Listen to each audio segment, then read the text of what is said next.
Acabou e o Fluminense está classificado para a final da Libertadores depois de 15 anos. Se você não me conhece, eu sou Bruno Ferreira, esse daqui é meu canal, eu estou começando aqui no YouTube, então eu te peço uma ajuda, deixe seu like, compartilha esse vídeo, se inscreve se você puder e vamos falar dessa classificação do Fluminense heróica em cima do Internacional. O Internacional começou o jogo muito mais bem preparado do que o Fluminense, começou com as linhas muito altas, empurrando o Fluminense para a defesa, o Fluminense ficou sem espaço, sem ter como sair com a bola no começo do jogo inteiro. O Inter estava tentando buscar uma oportunidade para fazer o primeiro gol logo cedo e jogar essa responsabilidade toda em cima do Fluminense, porque o Inter jogando em casa e com a vantagem de gol seria realmente muito difícil do Fluminense se recuperar.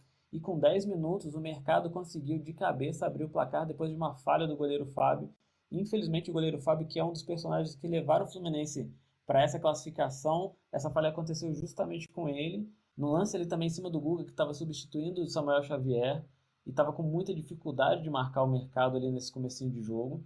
O Inter abre o placar e já complica bastante a situação do Fluminense. Logo depois de ter aberto o placar, o Inter já recua um pouco as linhas, dando um pouco a posse de bola para o Fluminense, mas dificultando bastante a criação de jogadas. O Fluminense não conseguia passar do meio campo com a bola, e as poucas vezes que passou do meio campo com a bola, o Fluminense não conseguiu criar nada. Teve um ou outro lance individual onde o Fluminense conseguiu projetar alguma coisa, mas efetividade realmente não teve nenhuma. E o que a gente pode dizer é que o Inter fez um primeiro tempo taticamente perfeito, sem dar nenhuma chance para o Fluminense. E no fim do primeiro tempo, que parecia que a gente já tinha um desenho de quem seria o classificado para essa final. Segundo tempo, o Diniz fez modificações, colocou o John Kennedy no lugar do Alexander, e o time ganhou velocidade, ganhou ofensividade.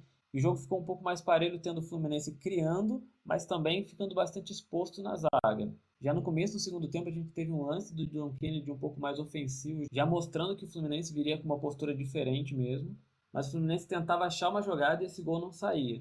E essa altura do jogo eu já estava escrevendo um roteiro aqui para contar como que foi a classificação do Inter em cima do Fluminense, até que o Germancano acha o John Kennedy na entrada da área e o Fluminense consegue empatar. Por um momento eu achei que o Fluminense ia perder essa oportunidade, porque o Germancano segurou demais a bola ali, mas ele conseguiu ainda, antes do John Kennedy entrar em impedimento, passar essa bola. E o John Kennedy deu um toque por cima do goleiro do Inter, dando esperanças para o time do Fluminense que essa partida poderia mudar.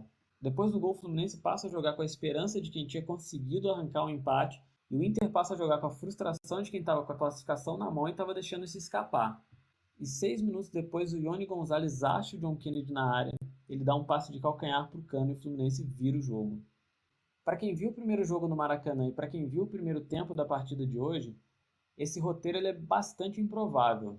O Inter teve no primeiro jogo todas as chances para resolver a classificação no Maracanã e fez no Beira-Rio um primeiro tempo muito superior ao do Fluminense. E eu tenho certeza que em muitos momentos, assim como eu, você acreditava que a classificação do Inter estava garantida. Mas do outro lado a gente tem um time que tem estrela e a gente tem que destacar pelo menos duas delas aqui. A primeira é o Fernando Diniz, que mais uma vez teve coragem de modificar o time, coragem de ir para cima buscar o resultado, correndo risco se precisar correr, e fazendo alterações de acordo com o que ele acredita e conseguindo vender essa ideia para o time. E a outra estrela que a gente tem que destacar é o John Kennedy, um garoto de 21 anos que faz um jogo de Libertadores igual o que ele fez hoje. Depois de ter passado tudo o que passou no Fluminense, para quem não se lembra, o Fluminense chegou a quase vender o John Kennedy por qualquer preço. Em algum momento, o John Kennedy foi um problema para o Fluminense. Ele soube reconhecer isso, ele soube se recuperar, ele soube aproveitar as oportunidades que o Fernando Diniz deu, e hoje a gente está vendo ele dar a volta por cima fazendo uma partida desse tamanho.